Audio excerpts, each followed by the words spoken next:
Duckfeed.tv is a listener-supported podcast network, which means that you can directly help us by going to patreon.com/duckfeedtv and donating a couple of bucks. Thank you if you already do this, and if you do, you know all of the cool stuff that you get in exchange. Access to the Slack, the ability to recommend games for Cole and Gary to cover, exclusive podcast early, all kinds of wonderful, wonderful stuff. So thank you so much if you're doing that, and if you're not, please consider.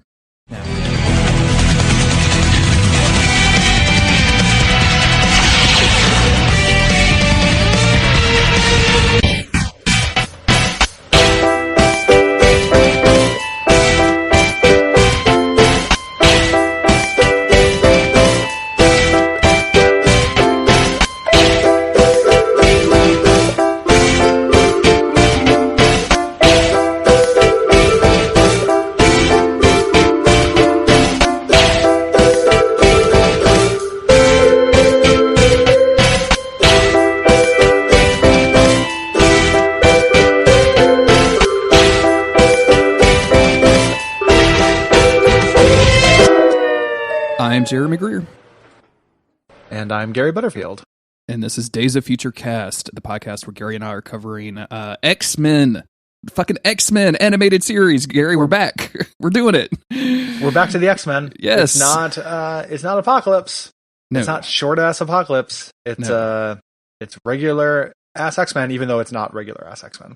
It's X-Men Evolution. This has been a popular request for this podcast ever since we started this show. I think that was one of the very first questions that we got. It was like, when are you guys going to cover Evolution? Like, what are you going to do after you do with the animated series? And I think both of us were a little hesitant to get into this one just because it was a little bit more modern, and the comedy fodder of those 90s animated series was just too much to resist for us. But we are finally here. I think both of us, as we've said before, wanted to get back to the X-Men, wanted to talk about some actual X-Men stuff instead of horny She-Hulk or horny Hulk or horny regular Hulk or horny Rick Jones or super belted Avengers. So now we're here. This is X-Men Evolution. What's your experience with this show in general? Did you watch it when it was coming out? Nope. I think I was thinking about that. Why a lot of people maybe requested this now that I've watched it, and I think it might be an age difference thing. I think this might just be people's canonical cartoon X-Men. Yes. More than it is mine, because this came out in the early 2000s, and by that time I was a 20-year-old, and I didn't dislike X-Men, but I was not really watching cartoons that weren't like Adult Swim and The Simpsons and such. I wasn't watching cartoons aimed at teens anymore. So I missed this completely. I saw the toys a lot, and I was like, boy, I don't like those designs, and that was the extent of my that was all your my appreciation. Yeah, this came out in the first episode premiered on November 4th of the year 2000. I was just about to turn 21 and was not fucking concerned with Teenage X-Men. Like, I don't even remember hearing about this or seeing about it. Like, I was in a whole different headspace. Obviously, like, X-Men movies were still my jam, and I remember, like, even going back to the original X-Men animated series back then and watching some of those. But like this stuff would have been too teenage for me. Too like, I was too cool for it immediately. So I've way back, like several years ago when we started this show, since people were recommending it, I watched the first episode and was like, yeah, this is fine, but I'm not going to spend time doing this while I also have to do other X-Men cartoons for the podcast. This is going to be my first time through as well. What's your kind of general feeling on it? Because we're covering the first episode today, and then the next podcast will cover the episodes 2 and 3. So we've watched the first 3 episodes. What's your general feeling on it so far? It's pretty challenging, I guess, as a thing, because I have a bunch of instincts about this that are really negative, because of a couple things, some of which I think will stand up over time, some of which I think will fade, right? And I'm mirroring the same response to this when it came out that X-Men fans had, which was resisting the changes that they've made in some of the characters and some of the setting stuff. Like, I'm having an intense feeling of that, and I don't feel like that is valid. I think that'll fade as I kind of watch more of the show and grow to accept it on its own terms. And then the things that I think that I'm having a negative experience about that are legit are more like, I just really don't like this animation style very much. I don't really like the music choices in the show very much. Like, the things that are about the kind of style of it, I don't know if they're ever going to win me over. I think the characters and setup and plots eventually will, especially based on looking online and the show kind of coming into its own voice in season 2 and becoming kind of about something. But I don't know that I'm ever going to come around on, like just, I don't know, we're like preppy, very popular mechanics Cyclops. Yeah, like it's just a weird interpretation of the character that I'm trying to stuff down my internet man that feels like it's a betrayal. Like I don't want to like be the person who's sending Ryan Johnson death threats over Star Wars, over Cyclops and X-Men Evolution, but like, man, this is not my Cyclops, and I can't get that feeling out, you know? That's interesting because I'm not having that reaction to it. I don't particularly care for the animation, although I feel like it's perfectly passable. Like it's not bad, right? It's just not particularly great either. It feels, all of it feels like a very much a product of its time and its goal, which was to like make these teenage X-Men to make it more accessible to young people in the year 2000. So like the music choices all feel very much like that. And you know, specifically the animation, like the way the figures are drawn actually reminds me a lot of Avengers United They Stand. Yeah, I could see that. Like the proportions and angles of the people, the kind of like lack of line work, and just kind of really weird. Like there's an angle of incidence of jawlines in this show. Like there's like an angle of a jawline that is specifically that kind of thing where everyone's face is kind of long, unless they're grotesquely round, by which I mean they're toed. But if they're not toed, like they're just like this weird trapezoid shaped head with these really, really sharp angle like jawline things that just looks really weird to me. And it was the same thing they had in United They Stand. And I would not be surprised. These came out around the same time. Like that ended around the time this began, but there's a little bit of overlap. Yeah, could definitely be. Yeah. I for the most part, like the character designs and things are okay. Like I feel like this is going back and like trying to watch something like Buffy, right? Like it's so much of a product of its time that it's kind of almost impossible to remove yourself from like it being 2019 and like, you know, why are they going to a club? Why are these teens going to a club and listening to like a live band and ordering coffee? Like none of this makes sense. This was very 1995. But like the music is so weird and all over the place that some of it I actually find kind of good. Like the main theme is perfectly fine, I think, for the most part. But some of it, like some of the incidental music, like there's some like "You're in Danger" music that I swear to God is a Don Henley song. Like it's just a "You're in Danger." You're in Danger music. Yep. The "You're in Danger" room is a whole different episode that we need to worry about. P&P Music Factory is gonna fuck this shit up.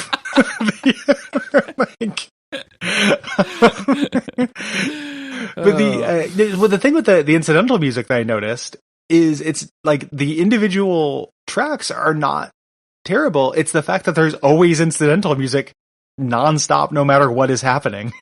Yeah, like it's really weird. Yeah.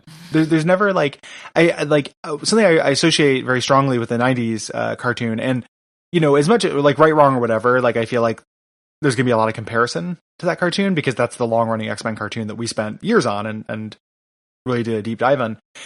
Is that like really kind of soft, swell ambient music that would happen when, you know, like Wolverine was walking and it was dramatic, you know? Mm-hmm. And they would have this there'd still be music, but it was like very soft and kind of ambient. And the music here in the show feels like it is taking center stage like very frequently. Like it's things with strong melody lines, and percussion in the background of scenes that maybe, you know, don't need that. Don't necessarily need it, yeah.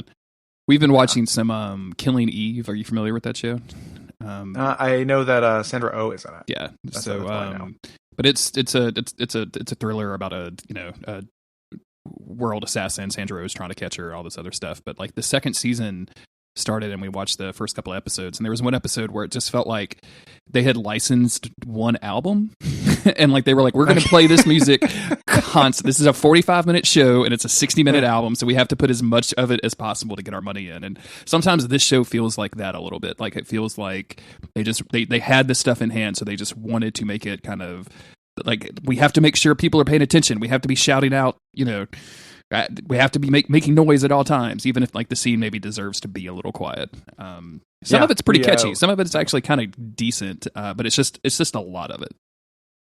Yeah, it's not really about the quality of the music so much as just kind of its use.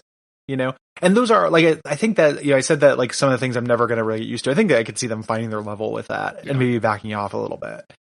The teenness of it is not inherently something that bugs me about it. Like when you say these look like they were redesigned for teens, I think that's true. Like these kind of look like very of the time, they're meant to appeal. And the idea of it focusing on school is like this weird, to me, it feels like a monkey's paw kind of thing. Because like, I guess I like watching it, I don't really understand how they're both, like, did they go to two high schools? Yeah, because they go to a public high school and also to Xavier's. And I don't know if that's like extracurricular for them. And if so, surely Xavier could have thought about like, hey, let's teach these people. Let's pull them out of school. Like, I got pulled out of school for having fucking lice. Like, you can't pull somebody out of school for causing earthquakes. Like, I don't know. Like, it just seems like I don't understand how they're in two schools. And the idea was to have a high school setting so you could have a high school drama. I wish they just set it in the school. Yeah, I think they get Mutant High School. The big issue with that is that they wanted to include all of the bad kids, right? Like, so the setup for this to give people who haven't read it or have not watched it yet is, Xavier's mansion is there. He's taking care of some high school kids. We're going to get introduced to some of our main team, including some people that were made up for the show. But the catch to this is, like Gary mentioned, they all go to a public high school, and Mystique is the principal, and she's got a shadowy figure that is extremely Magneto. Like, I don't know, weird ghost Magneto. Magneto. He's a ghoul. Like he's a ghost from Pac-Man. He's just a floating cape with a helmet, and he operates behind her at various points. Like, every single time they hinted at him, I was like, oh, they're doing a Shadow King shit. Oh shit. And then it's not the Shadow King, it's fucking Magneto. And I'm like, why is Magneto like appearing behind you with sneaking up? Like, does he magnetically teleport? Like, what is this Magneto? Why is your shadowy boss standing outside of your window and whispering at you constantly? Like, what is that? What is this relationship that you have? He just like appeared out of nowhere. Like, Magneto, the master of sneaking up. And like he's doing Mr. Sinister like apocalypse shit. Like it is very weird that it's Magneto, and every single time I'm surprised.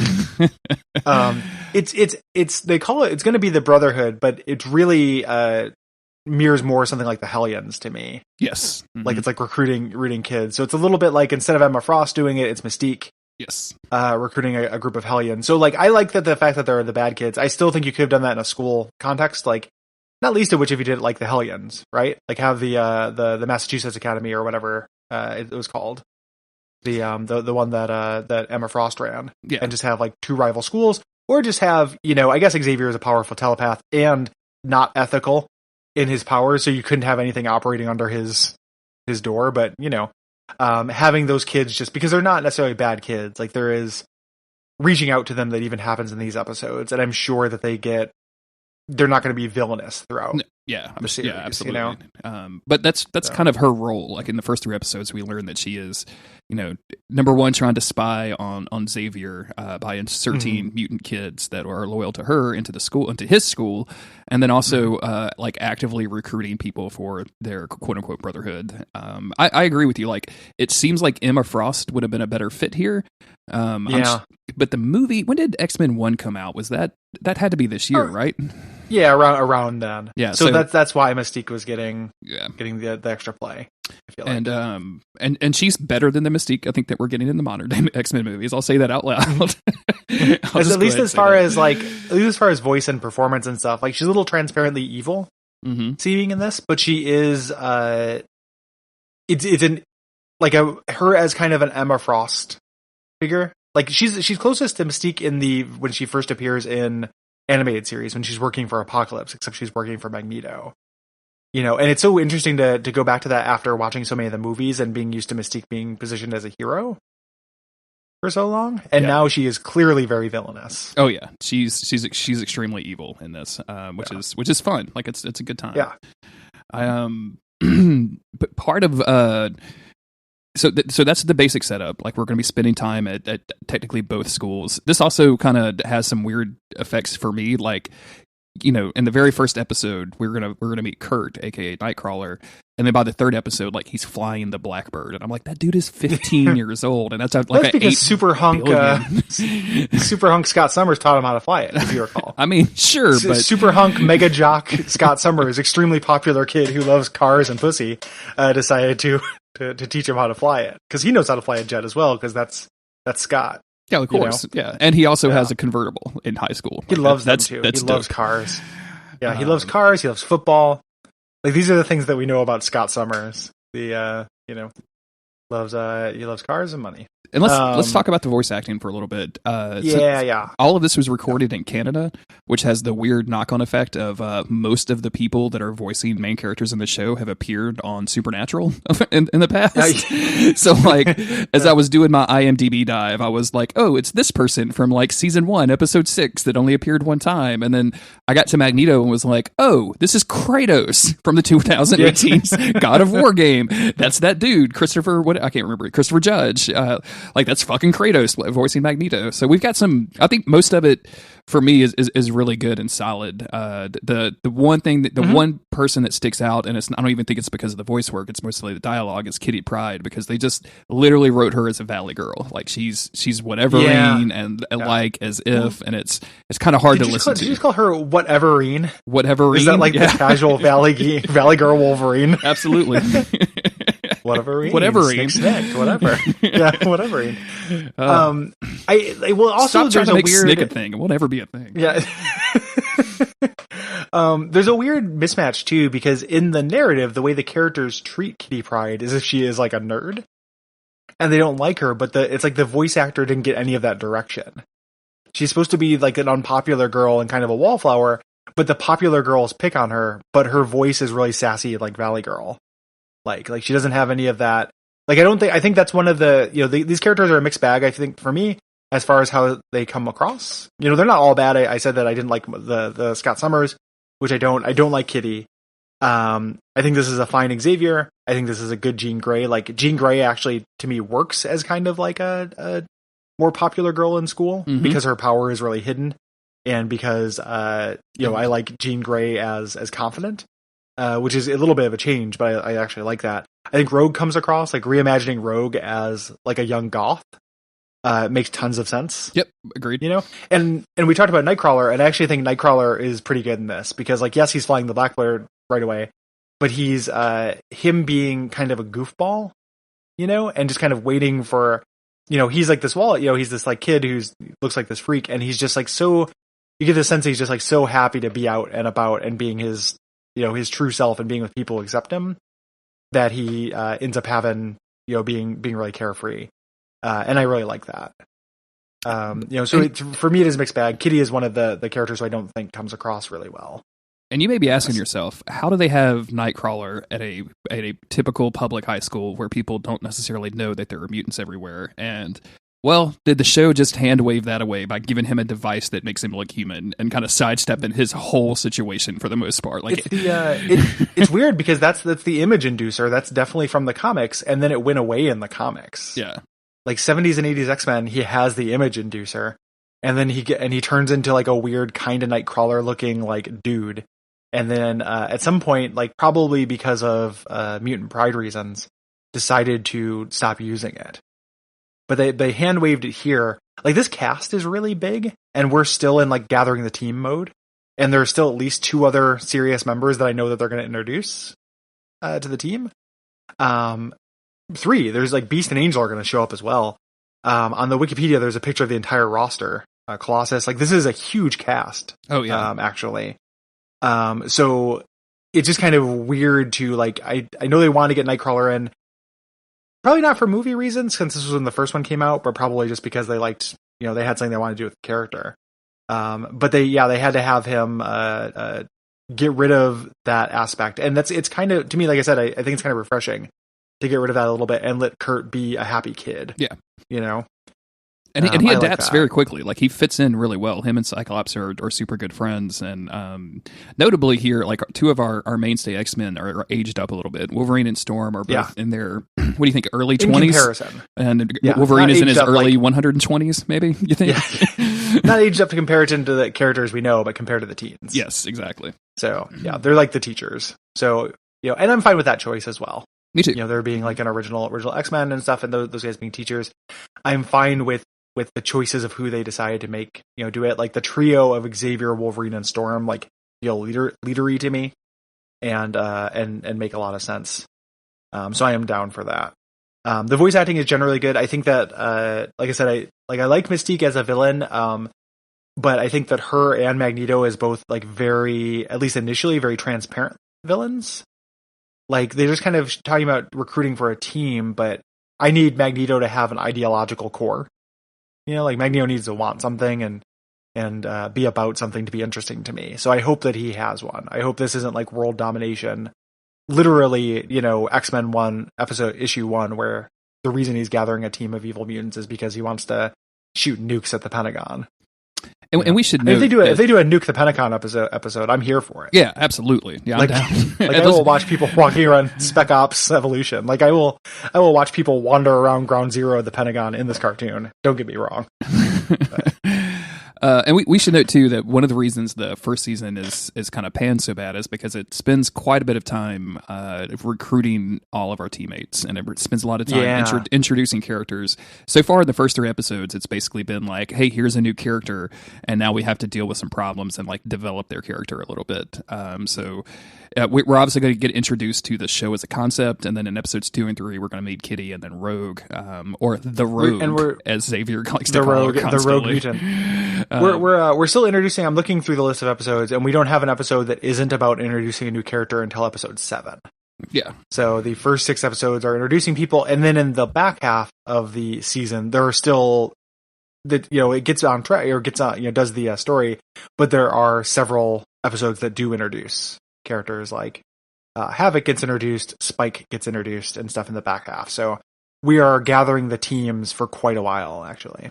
Absolutely. And it's weird because the episode that I watched way back when was, I thought it had Spike in it.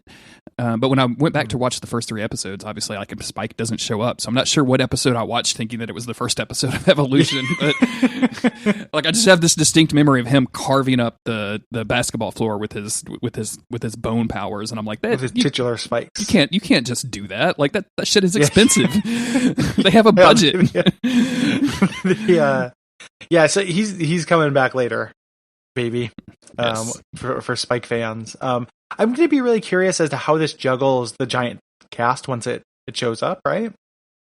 Like ensemble shows are difficult to do, and the way that the animated series handled it was the first season was all about the conflict, and a lot of people were just bit players. Like there's not a Gambit episode in the first season. Gambit's just in scenes. He makes a couple jokes, throws some cards, and that's it. And then the second season is when like everyone got their highlight thing.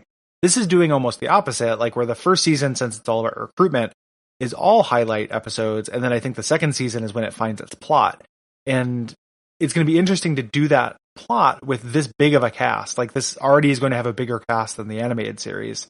And once we've spent so much time just doing these recruitment episodes, because we're recording about 3 episodes today, we're recording 2 episodes of this, and I found things to like about all these episodes. Like it wasn't a slog, but none of them were like, yeah, like this is cool. Like the end of the beginning of the animated series, like the watch has been magnetized stuff is just so neat. I didn't get any of that like hell yeah feeling from these because we haven't really got to the plot. We're just introducing people and going back to the status quo, back at the base. And I wonder if that's going to pay off.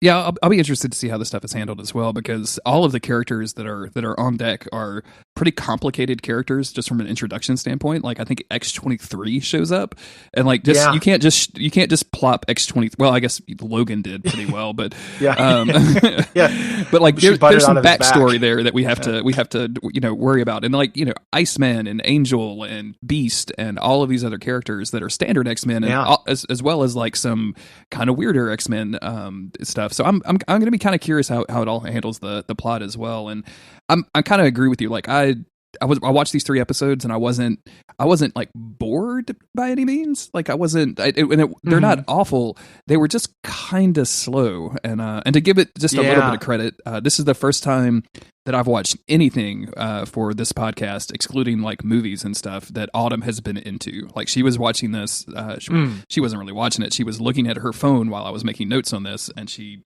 kind of looked up and she's like, this is actually pretty good. Like this is the best X-Men stuff you've watched so far besides the movies. And I was like, yeah, it's I mean, yeah, it kind of is. Yeah, compared to the Hulk and Avengers, which she had also seen from time to time. It's better than those. I like so far. I do not like this nearly as much as the original animated series, and I think that's probably, I'd be lying if I said there wasn't a little bit of just nostalgia, like in that, or just like what I'm familiar with. But I also think this is amazingly slow. Yeah. I think that like the action choreography is not quite as good. There's not as much budget on this, and I think that shows. Like there's a couple like pretty dodgy special effects. There's a weird scene in the 3rd episode where Rogue gets Nightcrawler's powers and teleports, and she's just a series of still images, going through a backdrop. And I was like, oh, this was cheap. Like I was just looking at the money they were saving during this. It doesn't feel as cheap as United They Stand, which was the cheapest looking cartoon I've ever seen in my life. But this is it definitely doesn't have quite the production. Which is weird because we know the number and it's $350,000 per episode. Wow. And I just like, that sounds like a lot, but I don't know anything about making cartoons, so who knows? Apparently it wasn't, or, the directors or production companies, like somebody was making too much money. There's one of those other things is true.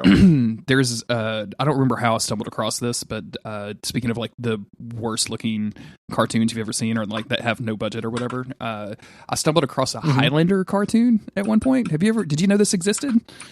I didn't until you just said it. Like I did know that, but I forgot about it completely.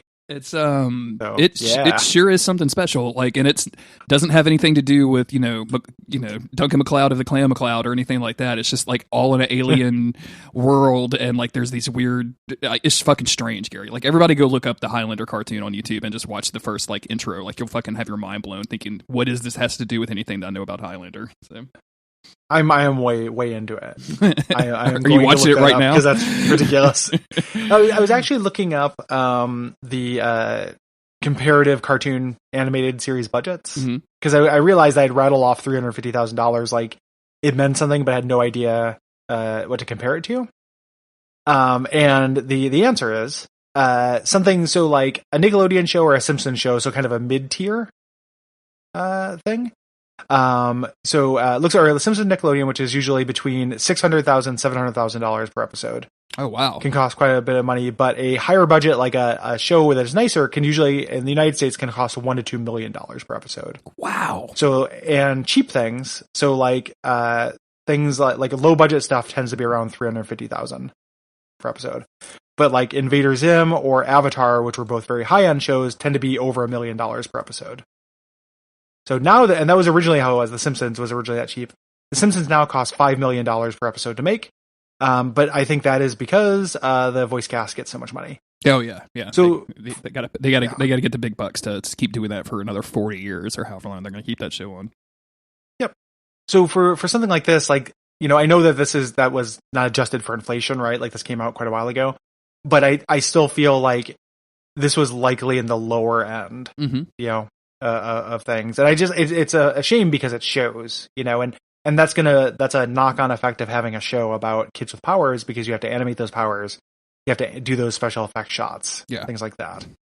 And I think that's maybe also part of why the pace is so slow. Like so much of these episodes is just students doing stuff and then like shadowy hints of plot, which again is fine. Like I'm here for students doing students. I guess like what I wish there was more of is the students interacting with each other in this. Like there's some of that, but we're so focused on introducing new characters and how they interact. Like we get, Nightcrawler gets introduced. We get the sense that Nightcrawler and Cyclops are friends, but like, what if there was like a scene where it's Nightcrawler and Cyclops talking? It's really weirdly fast paced and slow paced at the same time. Yeah, they kind of skip past some stuff. Like, we do get that Cyclops and Nightcrawler scene, but they're already like best bros at that point, right? Like, they don't use that time. Like, when they go chase after Wolverine or whatever in the second episode, like, they're already friends at that point. Like, that's not a bonding experience for them. Which is strange. Like, you think they would use that, but again, limited budget, probably like a handful of writers. Like, please get this done as fast as you can, so that we can get these people to voice it, so we can animate it and all that stuff. So, like, I'm not going to knock them too hard for that kind of stuff. No. It is. They're all understandable choices. It's just hard to not to compare it to, like, in animated series again, which, like, if people hate me comparing those two, like, you're going to get annoyed with the season. Is just like here's Beast and Rogue playing pool and reading magazines. Yeah. Like, remember how there'd be like setup shots like that? I was just like, this makes us feel, or like so much time in the kitchen. Like, that just made that feel very lived in. It's one of the things that I didn't really realize I loved about that show until we covered it. But it just felt like you got a real sense of what, like, daily life was like these people when they weren't dealing with emergencies. This is really weird that even those bonding experience where they talk, it's on the way to go deal with an emergency, and it's like, for something that is about high school kids, like, I would love to see, like, these kids interact in classes and not have it lead to discovering a new mutant. Sure. Yeah. Just and hopefully we'll get to living there. Yeah. Like, just like experiencing. I really hope we'll get to that. Yeah. Really hope so. And I think we might, right? And we should note too, as far as the show schedule the podcast schedule is going to be, we're going to be covering these with the exception of this episode. And I haven't looked in the future to see if there's an even number of episodes in the later seasons, but we're going to be doing 2 episodes of the show per podcast. So that's your schedule for the rest of this. And there's 4 seasons. The 5th season was canceled. And just looking through some Wikipedia summaries, it seems like this thing's going all over the place. But I'm not surprised this was canceled. I can't imagine it making it to a 5th season and people being like really hanging on to it or anything like that. So it was critically appreciated. Yeah, like I read some awards like that. I read that on Wikipedia and I was like, wow, what? I read on Wikipedia they were talking about their response, and most people generally really liked it. And then I went and read some of those reviews, and that's what made me feel so embarrassed about having a negative reaction at all. Is just because, like, it was something that was semi-controversial with X-Men fans because they didn't like that they were teens, didn't like the changes of the characters. And I like to think that for me, it's like, it's not like, oh, I don't like this because it's adaptational. Like, I like adaptations. I think of, like, the X-Men movie is an adaptation. Like, both of them have been, and I am fine with adaptation. It's more just that pace and kind of, some of the stylistic choices more than just that. But it was really well loved, at least when it came out. And, there are people who agree with Autumn. Like, there are a lot of people who are like, this is the best presentation of the X-Men period in media, which I do not think is true, at least so far. But prove me wrong, X-Men Evolution. Prove me wrong. So I guess with that's probably everything we need to cover before getting into it. Do you want to introduce us to our first episode? Yeah. So this is X-Men Evolution, Season 1, Episode 1. The title is called Strategy X. Don't know about that. Directed by Gary Graham, written by Craig Kyle and Greg Johnson. Original air date November 4th, the year 2000. When high schooler Todd Tolansky, Mortimer Toynbee, starts exhibiting Toad-like mutant powers, Mystique sees a perfect opportunity to get a spy into the Xavier Institute. Meanwhile, the X-Men recruit new member as Kurt Wagner, joins Xavier's school to learn to harness his mutant powers. Starting with a Toad episode is a really strong move on this because for some reason Toad talks and looks like Joe Pesci in Home Alone. Yeah, yes, absolutely. It is very distracting. Like I had that same thought. He doesn't. Kid, I hate him. Nobody does this. Like nobody leans into their like character work as much as Toad does on this show either. Like everybody else is maybe with the exception of Magneto, and I think that's just the fact that it's just Kratos being Kratos. I'm not gonna stop like being tripped out that Kratos is in this show. By the way, like I'm just it's real weird. Just Kratos is being Kratos is the name of your blog. Yeah, it's like a place to see Kratos hang out and eat fucking s'mores and stuff. Well, it's like when Aaron Sorkin wrote The West Wing, but it was set in the Norse mythology world. It was let Kratos be Kratos, just like let Bartlett be Bartlett. yeah. Kratos will be Kratos, says the judge. the exonerating the man for a series of chain knife slaying. Yeah. Your axe is attached to your hand. You can't get rid of those in the courtroom, my friends. Like those, it seems a little. Oh, you're covered with the ashes of your dead wife permanently? Take a shower, dog. That seems like maybe you just making the prosecution's point for them, Kratos. Can we? For Exhibit A, my client, step up onto the table. Kratos shall lie here. Exhibit B, here's Zeus. He's going to tell us what he did. Yep. Oh, man. God of War. That's a weird series. So we start out at a high school football game, and the football team is running plays. The quarterback runs the ball and gets a first down, and Jean Grey shows up with a camera to start taking pictures for her, quote, personal collection, which I found, like, why not just the school newspaper? Like, a personal collection is super weird. Like, it's very, very odd. I think it was her being flirty. I think the idea was this is hormone Jean. I guess, is Jean very horny in this? Like, I mean... I think this line is. I don't think she is after this point, but I think this is actually from my personal collection is undeniably like a pretty hard flirt. It's a very Gambit move of like, oh, I'm just taking pictures of all the girls in the girls' bathroom for my personal collection. What if episode 4, Jean Grey goes to the bathroom and she's really upset and stuff, and then a shadowy Gambit appears behind her and is like, you got them pictures for me? Just, you recruit them for my phone book. Binders full of mutant share. Binders full of mutants. I got binders full of football boys. Gambit studied them to get tip. I know Gambit shows up in this. Did you look up who plays him? Is it anybody interesting? I don't want to ruin the surprise. Okay. I want the first time Gambit shows up on this to just like add to the League of Extraordinary Gambits in my head. Oh my god! I just looked it up and it's somebody that I know real well. That's crazy who that is. That's okay. I love it. Cool. We'll get there, guys. Wow. I can't wait. I literally cannot wait. More Gambit. It's not someone you would ever expect talking with a Cajun accent, so that'll be interesting. I am so into it because you got classic Gambit, and then I still haven't forgotten 5th season X-Men animated series Gambit. That sounds like a mutant snake.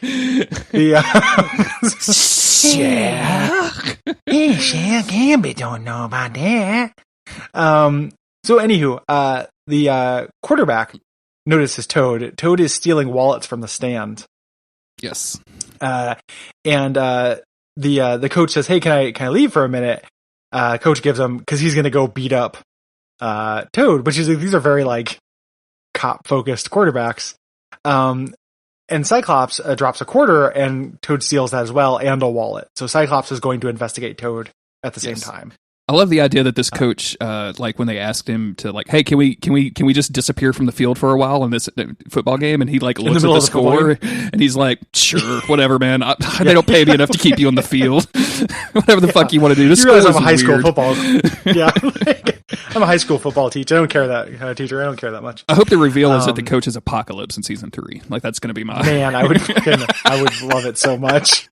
I hope everyone works for the school who's a villain. I hope the janitor is fucking Mojo. Like, I want everyone to be cast as like villain high. Why is Omega Red the guidance counselor? That seems like a terrible idea. I recommend you grab life and drain it. Excuse me?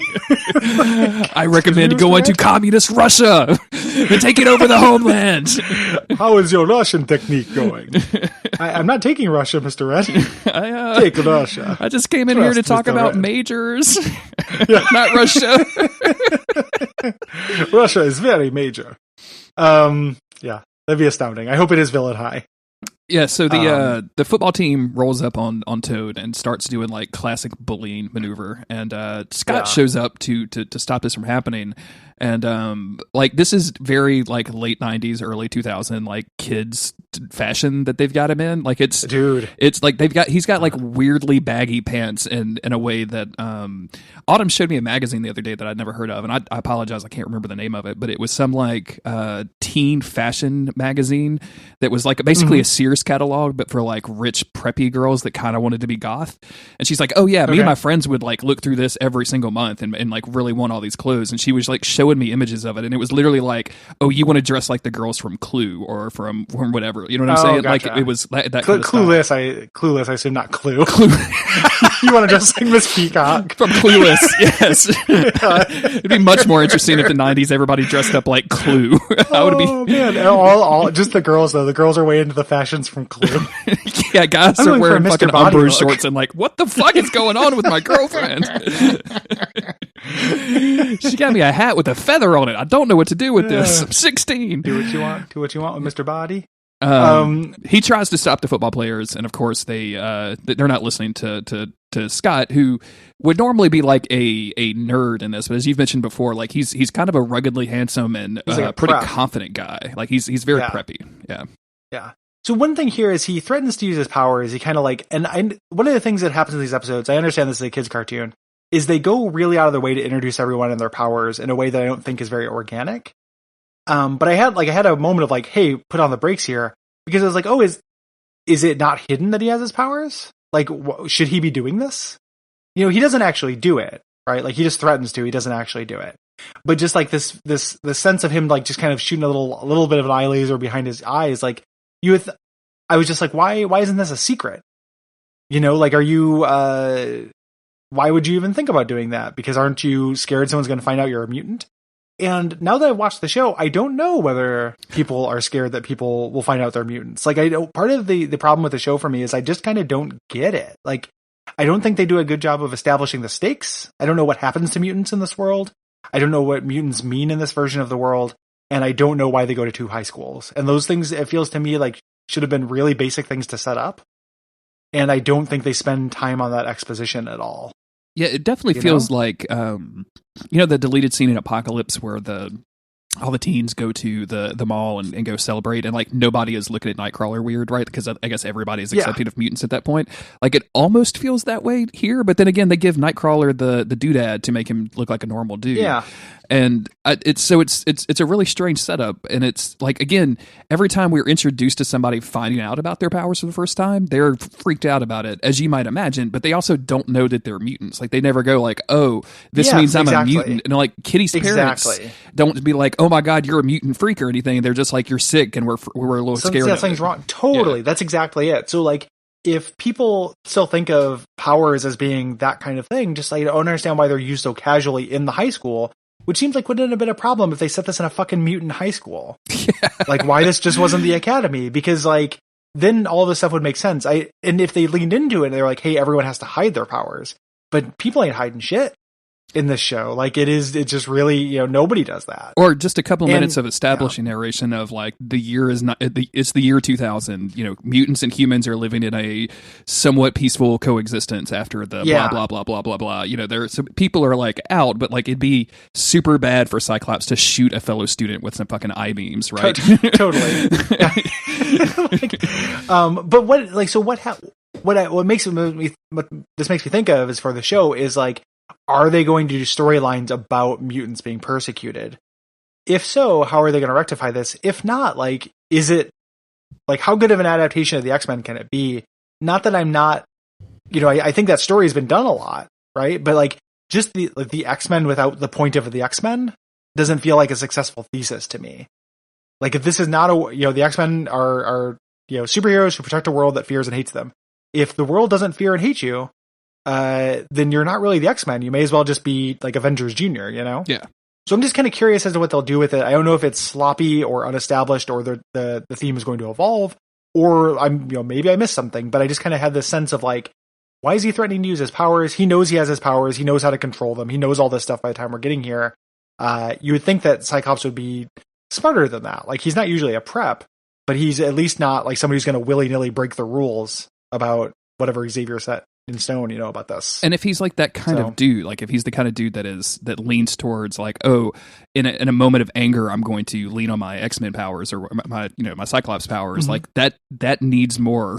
Like, I need to see that, because it doesn't really happen again. It's just this one time where he's like, these guys are kind of assholes, and I'm going to shoot him with an eye laser because that's what I do, but then not actually do that. Instead, he knocks one of them down.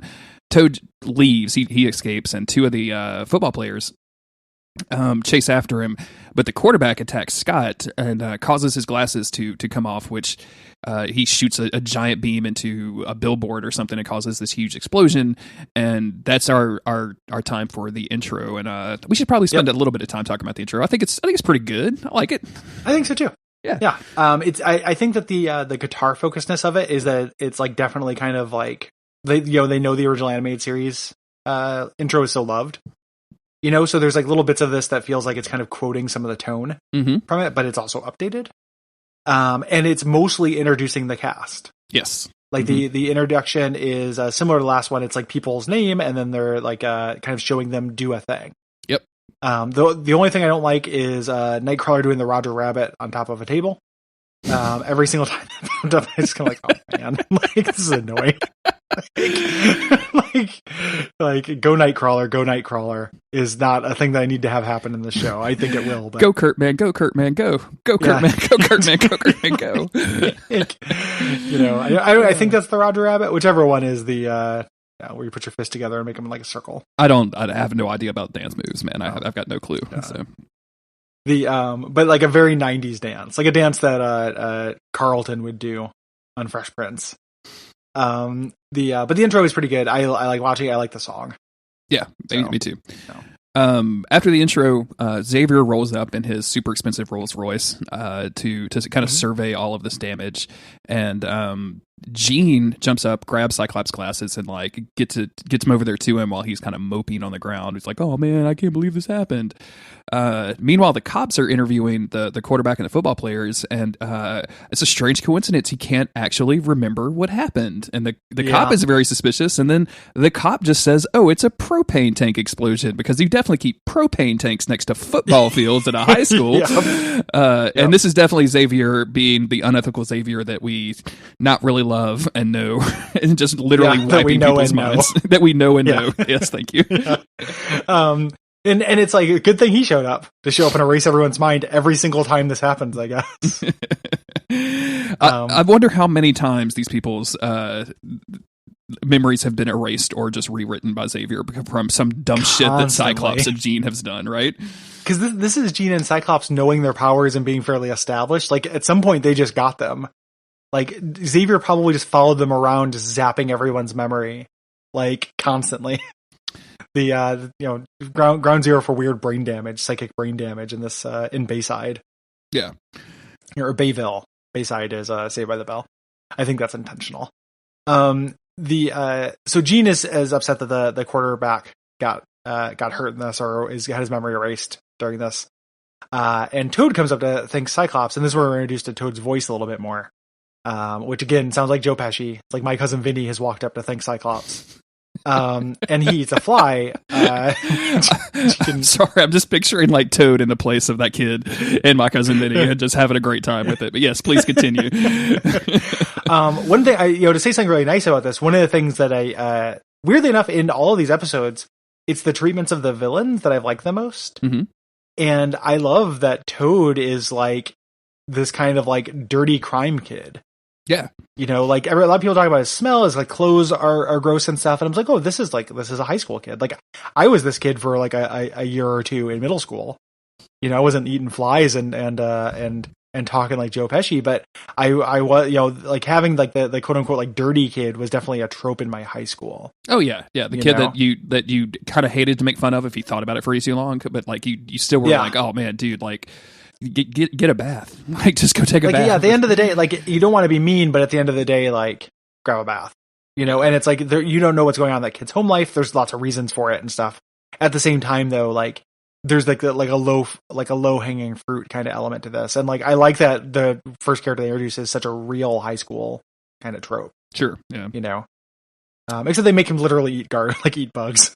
So there's something kind of like not super progressive about making him literally eat bugs. Yeah, that's kind of gross. Like that's not a good thing. I mean, I know he's literally named Toad, and his name is Todd Talansky, which is just a mouthful. Yeah, but, not great. But they do a good job of making power to jump and have a tongue also makes him eat flies, I guess. Sure. Yeah. I mean, that makes sense. Or do you think he's just like hungry and just figured out what he could do with his tongue one day? He's like the kid that eats boogers, like, and he's proud of it or something. Like, these is a tasty snack that grows in my nose. Like, I don't have to go to the canteen to get a Snickers. I can just use that jar of flies over there. Satisfies it. Just use the Snickers up my nose Snickers. Just gonna pull out a nose Snicker. Yeah. So we have a brief scene of Storm and Xavier waiting on the train for Kurt to get off, and he does, and he's like all trench coated up, if I remember right, and like trying to disguise himself basically. But we don't spend a lot of time there.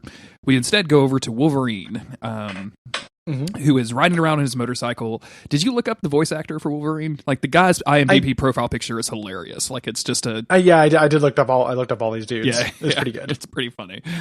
But he he rolls up to a gas station and grabs a newspaper and sees like some shit is going down back home. And then he also like opens a beer with his claws, just so we make sure we know who we're dealing with. And Gary, I don't think that there's any way we can help ourselves but compare the Wolverine from the animated series to X-Men Evolution and find this Wolverine coming up wanting in almost every fact, in every way. Pretty here. It's like he's pretty rough when he's all the stuff with Sabretooth is really annoying to me. Yeah. About this that's coming up. This is not great. And again, I had that feeling of like, why are you chopping off the top of a water bottle in front of this convenience store clerk? Like, I don't know. It just seems like you would keep a low profile because, that's what you would do. As a mutant in this world, but no problem just like freaking out people here. And it's also like he's coming back to this. The show doesn't express this super well, but I think the idea is he has not been on the teaching staff for a while and he's deciding to come back. Yes. At this point. Because when he walks outside, we see Sabretooth has been stalking him. And on their twin motorcycles, which you can buy. I was like, oh, this feels like merchandising. And I looked online, looked at the toys, and I'm like, oh yeah, motorcycle, Wolverine motorcycle and the Saber cycle are both like for sale. I saw, I didn't pick up on this during the first 3 episodes, but somebody on the trivia page mentioned that Wolverine has 2 different motorcycles, one from when he's in uniform and one from when he's without his uniform. And that's just a baller play, in my opinion. You know what I'm saying? Like some people have a Sunday driver, but like having a whole different car for a set of clothes is pretty fucking dope. I'm just glad that they continued the Xavier pay car currency. Oh yeah, absolutely. The currency debacle. Yeah. But yeah, we do see Sabretooth like on a hill watching Wolverine as he decides to go back to the mansion.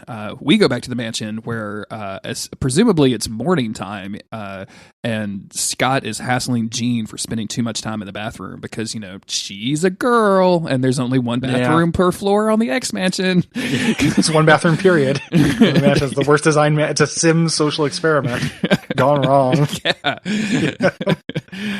Oh man, I didn't. Somebody told me the other day that you could get a game over in The Sims. It's Z Chocobo. He's on the Duckfeed Slack, and he was like, "Yeah, I got a game over in The Sims within like 2 hours of starting to play." And I was like, "I've never played The Sims before," and I was like, I thought you could just keep playing. Like, I don't know how do you get a game over in that game. So yeah, if all your people die, then you have to make new people. Like it's not like permadeath. Like it doesn't delete your file or you delete your Hideo Kojima's The Sims 6. Yeah. It's all cutscene. There's no character at all. It's just literally about war. It's him waxing philosophical about war. 4 hours of cutscene. They go downstairs to meet Kurt. Scott is not just kind of just mildly surprised that Kurt looks the way that Kurt does, and Xavier takes this opportunity now that Scott is in front of everybody to scold him for losing control of his powers, which it kind of feels like this should be a one-on-one conversation, but Xavier's gonna Xavier. So also design him a fucking visor or something. Seriously, like stop sending him to public school, you fucking idiot. Like that would solve all of these problems. Get him one of those wraparound things so his glasses don't fall off. Like this is an easy solve. Well, they don't have swim goggles. They don't have a science guy yet, right? Like not yet. Yeah, so, they will. Scott has a great line here, which I might cut in. Come on, Professor! I'm packing a bazooka behind each eyeball. What do you want from me? Which I just find very hilarious. I think some Bloodborne shit. I really like it. They're like, Nightcrawler. He's like, what can you do? Nightcrawler teleports around. Kind of shows off. Everyone's going to show off their power in this. Yes. Because it's trying to establish that. Then they play some like kind of hip hop music. Pops in like weirdly loud in the mix. Yes. Here. This is very strange. Like it's a tonal shift that I'm very confused by. Like it's just weird bad hip hop, but like that it's a white guy trying to recreate like a certain New York kind of sound, it feels like, and not doing a very good job of it. When we say hip hop, we don't mean like just background music. It's like there's vocal music through this. And looking at the Wikipedia, They're songs that have vocal themes that are about the characters. Like there is a Toad song in which the lyrics spell out Toad. That's coming later, so look forward to that. Yeah. So Toad gets called in the principal's office. It's like some bullshit Jim Morrison thing would do, right? Like if you write down all the lyrics of this song, it spells out "I'm the witch doctor" or some shit. Like the fuck are you doing? It's the lyrics spell out Toad. Christ. So Toad gets called in the principal's office. Everyone's making fun of how bad this kid smells, which is like, come on, you're the goddamn principal. And the principal encourages him to like get close to Scott and the other, and then others, the other kids, and then turns into this monster, like, which again I was like Shadow King, in order to scare him, because this is of course Mystique. Yes, yeah. Which we don't know yet, but that's what it is. I mean, I think I guess they have not revealed that yet, but yeah, I thought it was. Yeah. I never had the Shadow King vibes that you had, so that never even occurred to me. So. I think it was just like this spooky psychic sounding voice that Magneto had, or everything. How weird is it when they introduce Nightcrawler's bedroom and he gets this palatial huge bedroom? It's very strange, right? Like how many rooms? Like you would think that there would just be a dorm, right? Like why? Yeah. And I realize this is his family mansion that's been adapted, but like you could still subdivide these big rooms and house a few more students in it. Like you don't have to give everybody a fucking suite. That room is bigger than my apartment. Like, no joke. Like, I was just like, what is this? Like, he's like, is this room for me? And they're like, you got it, champ. And he's very excited. And then they give him he's just kind of like, finally a place where I can be myself. And they say something like, you can be yourself, but we have this thing for you, and give him the image inducer. Yeah, part of the requirement of being here is hiding who you are and going to a public high school in a language that you just happen to know, even though you're from Germany. We need to send you to high school. Why? Don't worry about it. Like, it's just like everyone goes to high school here. Man, that's funny. So we go to the school. Toad walks up to Scott while they're having lunch and tries to start making friends with him in his weird, like, yeah, New York thief kind of way. And he has this, I'm glad you call out this line because it's very weird. He's like, I'm surprised you can see through those smokies of yours. And smokies mean sunglasses, apparently. And I was like, is that Canadian slang or something? Because I've never heard that before in my life. Man, back around the time that the show was airing, one of my friends found a book of insults and racial slurs that were from like the 1920s and 30s. And smokies used to definitely be a racial slur to Black or African American people. Man, I believe it. Yeah. And yeah, like this is kind of like that time that the From Software Facebook account called all of the Dark Souls fan darkies and was like, hey, darkies. Yeah. And like, no, dude. Yeah. Like, whoa, maybe dude, not. Yeah. No. Yeah, please do not do so. So this whole scene, like, Toad is trying to ingratiate himself. He's really garbage at it. Like, he's a creep. Like, he takes the sunglasses with his super tongue. And then Cyclops is like, I need those. He's trying to tease him to admit that he's a mutant or what have you. And then he gives them back. They're all covered with slime. He's like, oh, I'm just like you. He's like, oh, what? We're both covered with slime? And he's like, no, and he does a little mutant demonstration. He's like, let's hang out. And Scott's like, Scott doesn't want to hang out with you. I'm the most popular kid in school. Scott's like, do you see the redhead that I live with? My man, I'm not bringing you around. Like, what the fuck is your problem? Yeah. I get to smell that girl's comb.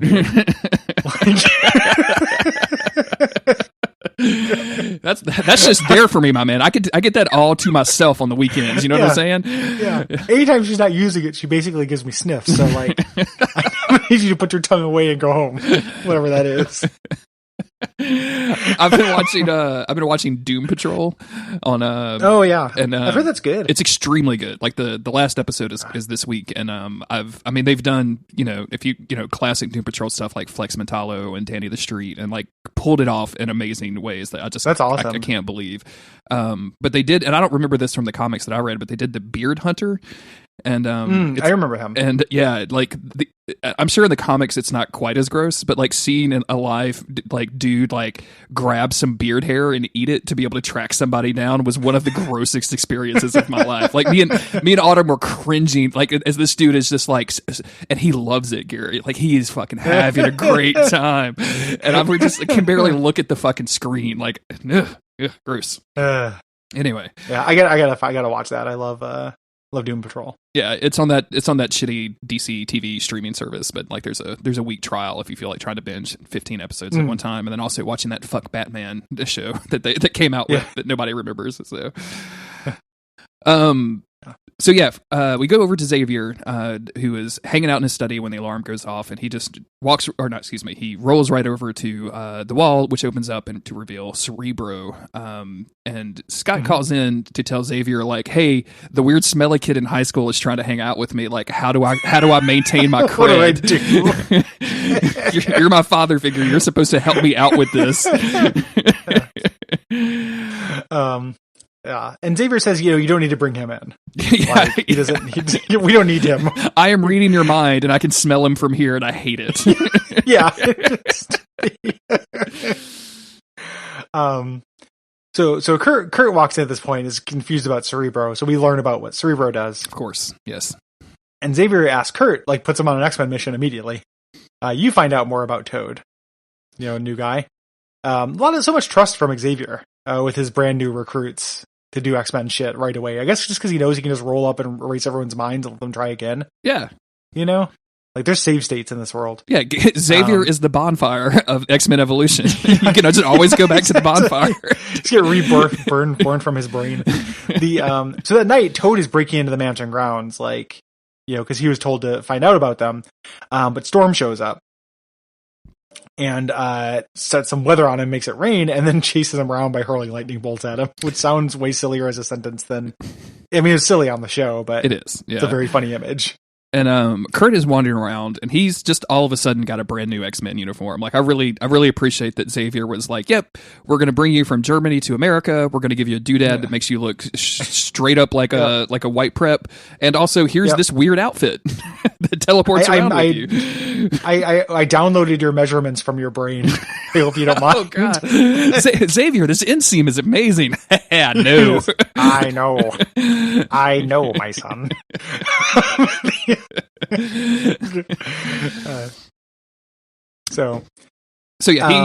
Kurt's wandering around, and Toad barges in, basically trying to escape Storm. They start fighting while like all of the hip hop music starts playing, and they basically start chasing each other around the mansion and knocking over shit and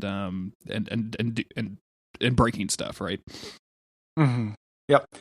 And then Xavier comes up and he says, like, he shuts down the test. Like, this was a test for Toad. There's a lot of things that get reframed as tests in this series. Does something seem strange on X-Men Evolution? Oh, it's Xavier giving somebody a test. Don't worry, it's a test. So he says, like, Toad, you may join us. We'll teach you how to use your powers. We're like you. But Toad's like, the only thing I want is that we are demons hid on a platter. Yeah. And he tackles Kurt. Nightcrawler teleports them and accidentally teleports them into the danger room.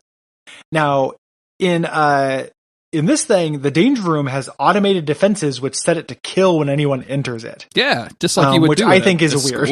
I mean, a training thing. It's explicitly set not to kill you when you enter it. This is gonna. I'm gonna bring this back up for episode 3 too, because there's a scene in episode 3 where Wolverine's like, it's easy to get into this air vent. We should electrify it and put poison gas there. And I'm like, oh, so Wolverine is designing all of this stuff to be around this high school. Now this makes sense to me. Yeah, now it makes sense. He's trying to kill these students. I get it. Xavier calls Scott and Jean to help. The danger room starts doing its thing. Scott shows up and like starts showing off his powers and killing the cannons. Jean shows up and uses her telekinesis to save Kurt from like the weird metal tentacles. And I was really thinking like this entire time, I'm like, they're just not gonna like, can somebody just go to the control room? Like, why are we doing all of this? Yeah. And then sure enough, Xavier shows up. There's no like safety protocols or whatever on this thing. And when I like to think of it, this isn't what happens, but I like to think Xavier says, like, go help, and he just wanted them to go turn it off. But they went in and started shooting robots just because, I meant use the goddamn Harmony remote, Scott. Yeah. It's right there. There's an activity Alexa, configured turn on off the goddamn danger room. Yeah. Google Home.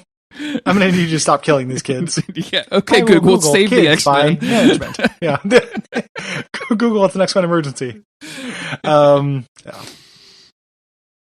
So, as they're doing so, Kurt accidentally reactivates it. But Storm shows up to shut it down again, which is good. Toad like gets out of there. He does not care for this, and Scott apologizes. Yes. For the second time in this episode. So, we're not fully out of old Scott characterization if he's going to be apologizing. At least he's saying, I'm sorry. Yeah.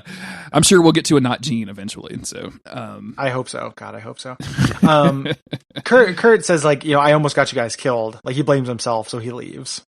The subplot that lasts all of like 2 seconds. Yes.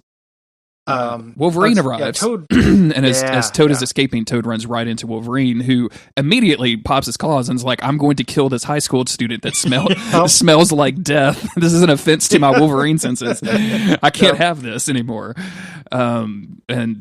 Luckily Xavier stops him, and Wolverine says, "Yeah, I came home because I thought some trouble was brewing. I smelled trouble." He specifically he makes fun of the kid. He says, "I smelled trouble, but it might have just been him." Like everyone's getting in fucking owns on Toad during this. Oh man, I wish they had made Toad the morph character. Just have Wolverine inexplicably love him so much, right? Just grab him, give him a noogie immediately. So funny. God, you smell bad, but I love you, you little weird fucker. Especially that was the line. Like the whole cartoon was this up until that point, and then he grabs him and goes, "You weird little fucker, I love you." It's like, excuse me. Like, that'd be amazing. I like calling anybody a weird little fucker. I think it's funny. Weird little fucker is good. Kurt has gone into the hangar that is always in the X Mansion and is checking out their Blackbird, which Scott explains is the SR-77 Blackbird, which is much faster than the SR-76 or whatever other number that it had. I don't remember. And he's like, "If you stick around, I'll teach you how to fly it." And then this, because it's cool. This Kurt decides to stay. Yes. So decides it doesn't matter that he killed him. And this is where he's just like, I almost killed you, and Scott's just like, just don't do it again. Like, he's real Mr. Slick during this in a way that, again, I don't really care for.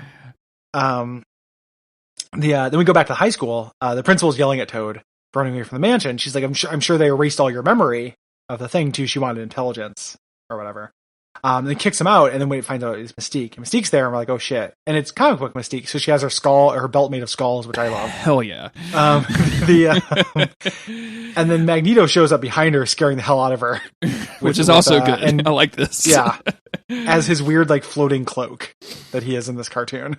And so apparently there was a little bit of drama over Mystique's design. Like, I think the creator of the show really wanted her to be like naked Mystique, like in the movie, and then like Warner Brothers was like, no, yeah, hold up, yeah. Do we even have to say this? Do you know why you can't do that, right? Yeah, we're not gonna let these teenagers be exposed to naked Rebecca Mornay or whatever her name was. So yeah, and that's pretty much end. Magneto shows up, scares her, and kind of mind talks to her somehow, which I find very hilarious, probably using magnetic particles or something. And then that's it. That's the end of the first episode, and we are into X-Men Evolution. Yep.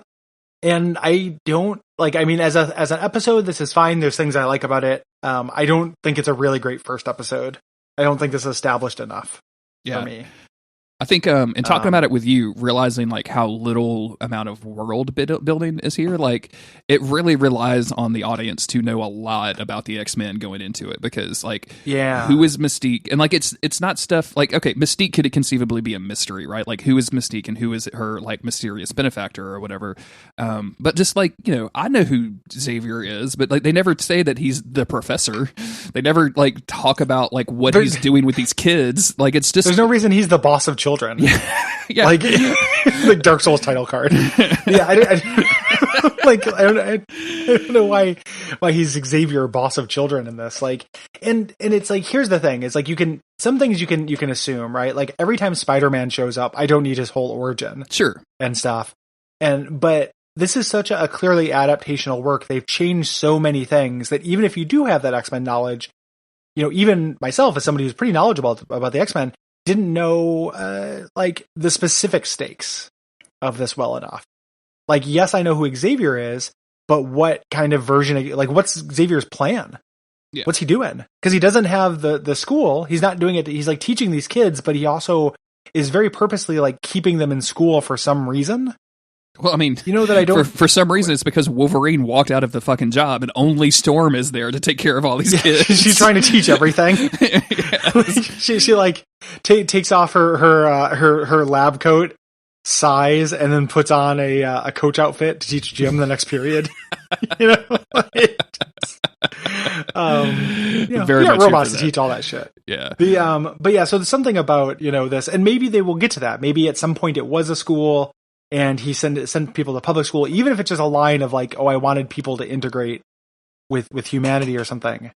But just give us that. Like, have a scene where Xavier's like looking at a portrait of the old school with Storm and Wolverine, and I think a Beast is an adult X-Man in the show too. Yeah. Shows them, and then is just kind of like, they used to have the school, and then something happened, and set it up as a mystery, not as like it has that Dark Souls 3 problem where it's like it's not the sweet spot for a mystery. Like, you want to get somebody asking questions, but you want to give them enough like tantalizing hints to want to answer it themselves. And this just kind of, it's like, it feels like they didn't think about it, and there's nothing in the next 2 episodes either. Like during the first 3 episodes of this, they do nothing for that. There's zero world building.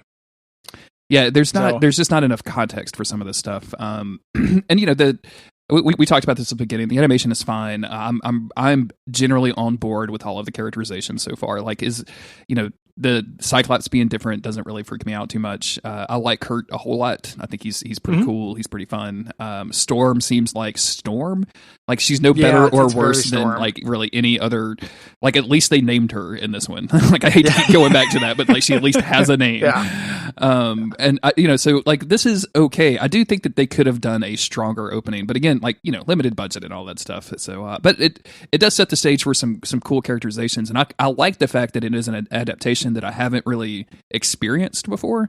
So it's very much like when they released Ultimate X-Men, and things were very similar, but like subtle things and some very direct things were changed enough to make it fresh and interesting again. And so I'm kind of here for that, to see where this goes, and especially because season 2 and 3 are so widely well regarded as being some of the best X-Men story stuff that I'm okay, sure. Like, I'll get there. Like, I'm kind of on board for it. Totally. I want to love it. Yeah. Like, I want it to become that, because I love X-Men, and it's got that reputation. I really want a good version of this. I just don't think it's setting its best foot forward, which is fine. That's not an unforgivable crime or anything.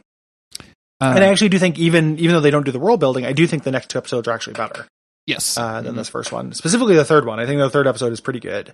I like the treatment of Rogue in this. And it's a return of our good friend Cody. Yeah, I love that Cody's back. I love that they did Destiny.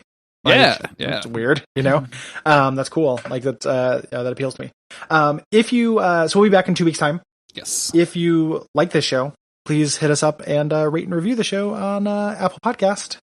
Or go to patreon.com/Duckfeed.tv and throw us some dollars. Yes, absolutely. That goes a long way to supporting the network, and you get a bunch of cool features. There's a fire hose of content that you can get access to, which is a ton of episodes. Are the regular podcasts, you can get those early.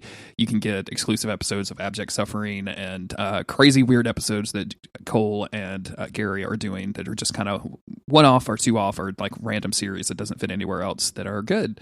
Extremely good. You just did a Enter the Gungeon podcast that was really cool and informative, as somebody who had played like an hour of Gungeon when it came out on PS4 and was like, this is too hard, and then wanted to get back into it, and that kind of inspired me to get back into it, and I've now sunk about 10 hours into that game. So I got a second one coming up. Excellent. Yeah, I came up with some other tips that comes up in a couple days. I had a Gungeon moment, and just because just happened, I spent forever thinking I hadn't unlocked one of the secret characters, and I did unlock them. And I found it out last night. I was like, oh, I actually have that dude. Had you been working on unlocking him for a long time? And Yep. And I just missed the little thing, like when you complete all the conditions, he shows up.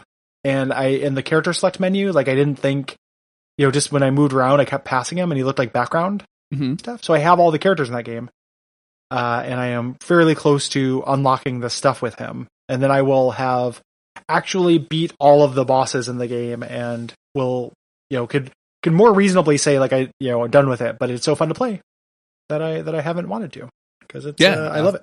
I spent a lot of hours on the couch this past weekend doing nothing but playing Gungeon and listening to podcasts. So it's a great combo. So yeah, go check that out. Patreon.com/DuckFeedTV. You can ask Gambit or Beast questions still at Curious Cat Cyclops.me/DOFC podcast. Those are coming out on a regular basis again. Beast finally showed back up, although he's having some reactions to some of his scientific tests. So go check that out and keep up with the ever growing problems of Beast. And I'm sure Gambit will be there soon as well. And we'll see you in 2 weeks with more X-Men Evolution. Good night.